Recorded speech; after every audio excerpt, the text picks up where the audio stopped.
আজ যেখানে বিজেপির পক্ষ থেকে এই সংকল্পপত্র প্রকাশ করা হচ্ছে, আজ বাংলা নববর্ষ, ঠিক সেই মুহূর্তে দাঁড়িয়ে রাজ্যের মানুষে তারা কি ভাবছেন, হাওয়া কেমন, কি বলছে হাওয়া? অবশ্যই আমাদের সিনিয়র এডিটর এই মুহূর্তে শুভ্রাংশু চ্যাটার্জি আমাদের সঙ্গে রয়েছে। শুভ্রাংশু, আবার আগামীকাল 8টায় প্লিজ। শুভ্রাংশু, এই সকালবেলায় আমরা পৌঁছে গেছি আরামবাগে। আমি দাঁড়িয়ে আছি ঠিক আরামবাগ স্টেশনের সামনেটায়। সেই আরামবাগ, এই আরামবাগের যে ইতিহাস সেটা কিন্তু বড় শক্তিশালী ইতিহাস। সেই আরামবাগ স্টেশন, এখানে লেখা, স্টেশনের মধ্যেই লেখা আছে উপরে প্রফুল্লচন্দ্র সেনের নাম, মুখ্যমন্ত্রী ছিলেন এখানকে। তো আপনি প্রত্যেক এখানকার যে বিভিন্ন মানুষজনের সঙ্গে কথা বলবো। ভোরবেলায় বিভিন্ন লোক স্টেশনে এসছেন, তাদের সঙ্গে কথা বলবো। দাদা, আপনারা তো সকালবেলায় স্টেশনে এসছেন, কাউকে ছাড়তে এসছেন নাকি না এখানে এমনি আসেন? আমি ছাড়তে এসেছিলাম। এই আরামবাগ তো এবার মানে যে ঘটনাবহুল জীবন, এখানে আরামবাগে খুব টানাটানা চলছে, মানে বিজেপি তৃণমূল, মানে হাওয়াটা কেমন আসলে? হাওয়া এখন ভোটের তো হাওয়া ভালোই গরম আছে। এই মুহূর্তে পজিশন যেরকম দেখা যাচ্ছে, বিজেপির হাওয়াই সব থেকে বেশি। বিজেপির হাওয়াটাই বেশি আরামবাগের মধ্যে। আচ্ছা, বিজেপির হাওয়াটা বেশি আছে। মানে গতবারেও তো ভোটে কোনো একটা সমস্যা হয়েছিল, বিজেপি জিতে যাচ্ছিল, এরকম একটা উঠছিল, তারপর কি একটা প্রবলেম হয়েছিল? সেরকমই হয়েছিল। আগের বারে আমাদের বিজেপির কোনো একজন হয়তো ক্যান্ডিডেট দাঁড়িয়েছিল, আমার ঠিক নামটা এই মুহূর্তে মনে নেই। তো তিনি হেরেছেন 1142 ভোটে। এবারে আরামবাগ থেকে বিজেপির প্রার্থী অরূপ কান্তি দিগার হয়েছে। তো এবারে আরামবাগের যা সিচুয়েশন, বিজেপি জিতছে। ইনি একজন এখানে এসছেন সকালবেলায়। তো এই আরামবাগ সম্পর্কে আপনি আপনি তো নতুন ইয়ং ছেলে। আমি এবারে প্রথম ভোটার। আপনি এবার প্রথম ভোটার? হ্যাঁ। আচ্ছা, এবার ভোট দেবেন? এই প্রথমবার ভোট দেবো। আমরা যখন কথা বলছিলাম আপনি শুনছিলেন বোধহয় যে ভোট নিয়ে আলোচনা হয়েছে। হ্যাঁ। তো প্রথম ভোটার, তো এই যে ভোটে মাঝে মাঝে হিংসের কথা হয়, বোমা গুলি এসব চলে, খবর পাওয়া যায়, সন্ত্রাসের কথা হয়। তো আপনি তো প্রথম ভোট দেবেন, কীরকম ভোট চাইছেন? শান্তি শৃঙ্খলভাবে ভোট হলেই তো ভালো লাগে। যদি সেন্ট্রাল বাহিনী দিয়ে ভোট হবে শুনছি, তো লোকসভা ভোট, তো মনে হয় শান্তি শৃঙ্খলভাবেই ভোট হবে। তারপর জানি না কেমন হবে। আপনার বাড়ির যারা লোক, তারা তো গতবার ভোট দিত না, দিতে পারেনি? লোকসভায় ভোট দিতে পেরেছিল। পৌরসভা ভোটে বাড়িতে যা বলছিল যে ঝামেলা হয়েছিল, এরকমই শুনেছিলাম। বা আরামবাগে যদি আপনাকে বলা হয় আরামবাগ ছেড়ে অন্য কোথাও যান, আপনি কি যাবেন না আরামবাগে থাকবেন? দেখুন, পরিস্থিতি এখন যা, সংসার চালানোর জন্য তো এখানে তো কোনো কলকারখানা শিল্প কিছুই নেই। সেই তুলনায় আমাদের কর্মের জন্য এখন বিদেশে যেতেই হবে, বাইরে, পশ্চিমবাংলার বাইরে। তো এটাই একটা এখন মানে পশ্চিমবাংলার সবচেয়ে বড় সমস্যা, যে একটা বেকারদের জন্য উনি মাননীয় মুখ্যমন্ত্রী কিছু ভাবছেন কি জানি না। এটা ওনার ভাবার উচিত যে লক্ষ লক্ষ আমাদের মতো বেকার শ্রমিক যারা আছে, আমরা পরিযায়ী শ্রমিক, আমরা বাইরে যাচ্ছি। হ্যাঁ, আমাদের তো নিজের ঘর ছেড়ে যেতে কে চায় বলুন না? সবাই তো ঘরে মা বাবা বউ বাচ্চা নিয়ে তো থাকতে চায়।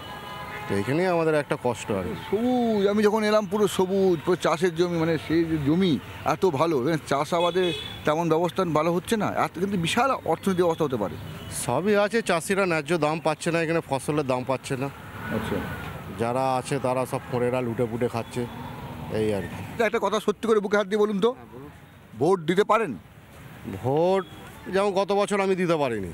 ভোট দেওয়ার আগে আমার ভোট মানে যে কে কোন দল দিয়েছে জানি না, মোটামুটি গিয়ে দেখছি বলছে তোমার ভোট হয়ে গেছে। ভোট হয়ে গেছে। আচ্ছা, এখানকার যে পরিস্থিতি, আরামবাগের যে পরিস্থিতি, ভোট যে হবে বলছে, ভোট কি শান্তিপূর্ণভাবে হবে না ভোটে অশান্তি হবে, কি বলছেন? দেখুন, আমরা ভোট নিয়ে খুব একটা বিশেষ মাথা ঘামাই না। আমরা গ্রাম বাংলার মানুষ, আমরা কৃষিজীবী মানুষ, কৃষি শ্রমিক। তো আমরা প্রত্যন্তর গ্রামে বসবাস করি। আমরা স্টেশনে এসেছি, আমার রিলেটিভ আসবে, তাকে আনতে এসেছি। তো দেখুন, ভোট অনেকবার হয়েছে, অনেক এসেছে। আমরা বামফ্রন্টের ভোট দেখেছি, আবার এই সময়েরও ভোট দেখছি। কিন্তু ভোটের কথা আমরা প্রকাশ্যে গ্রাম বাংলায় বলতে পারি না। আমরা বইয়ে পড়েছি গণতন্ত্রের কথা, কিন্তু গণতন্ত্র যে কী জিনিস আজও আমরা গ্রাম বাংলার মানুষ জানতে পারলাম না। সরকার বদলায়, সরকার আসে, কিন্তু পরিস্থিতি গ্রাম বাংলায় একই রকমই থাকে। এর থেকে মুক্তি আমরা পেতে চাই, কারণ আমরা বুঝে নিয়েছি যে সরকারই আসুক না কেন, আমাদের গ্রাম বাংলার মানুষদের মধ্যে কোনো আমাদের পরিবর্তন হবে না। আমরা সেই অভাব অনটনের মধ্যেই থাকব, সন্ত্রাস ভয়ের পরিবেশের শিকার হয়ে থাকব।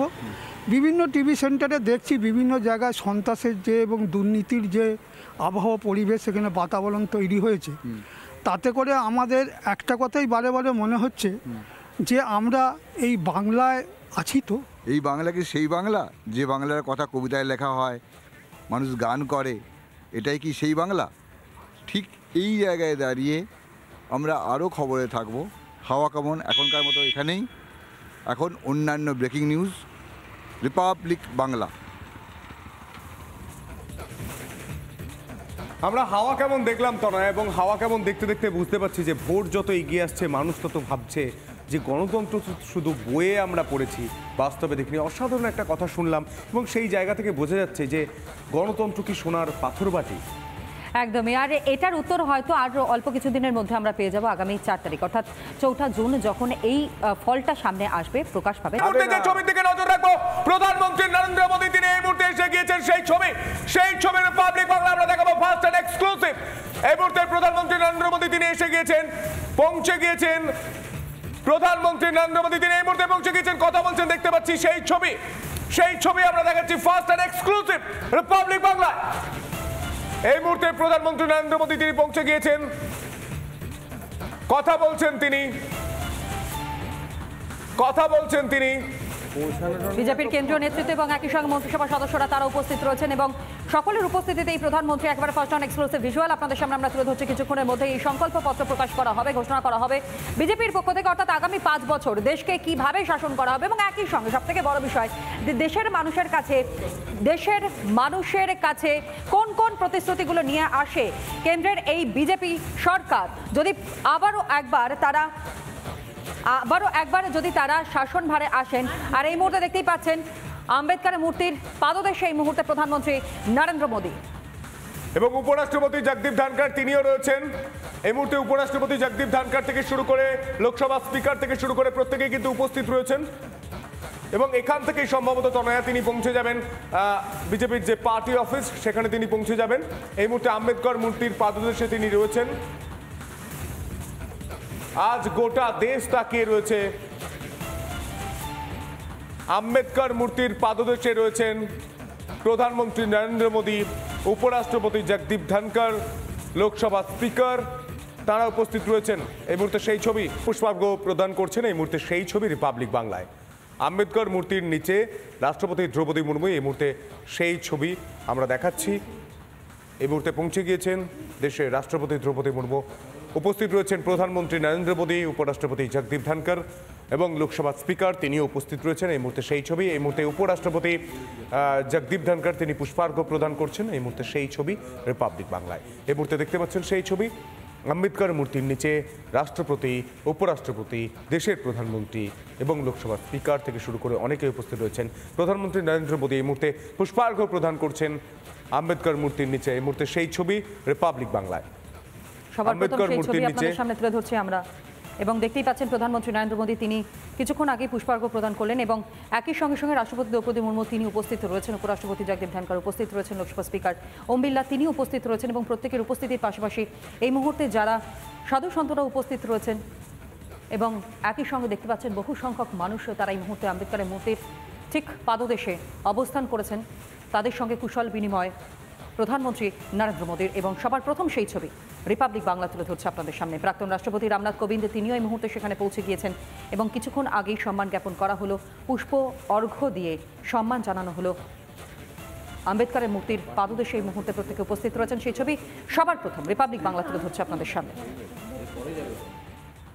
একদম। এবং এখান থেকে প্রধানমন্ত্রী নরেন্দ্র মোদী তিনি চলে যাবেন বিজেপির যে পার্টি অফিস সেখানে। এই মুহূর্তে আমরা দেখতে পাচ্ছি যে সেই ফ্রেমবন্দি হলেন প্রাক্তন রাষ্ট্রপতি রামনাথ কোবিন্দ থেকে বর্তমান রাষ্ট্রপতি দ্রৌপদী মুর্মু থেকে উপরাষ্ট্রপতি জগদীপ ধনখড় থেকে প্রত্যেকেই উপস্থিত রয়েছেন। প্রধানমন্ত্রী নরেন্দ্র মোদী উপস্থিত রয়েছেন এই মুহূর্তে আম্বেদকর মূর্তির নিচে।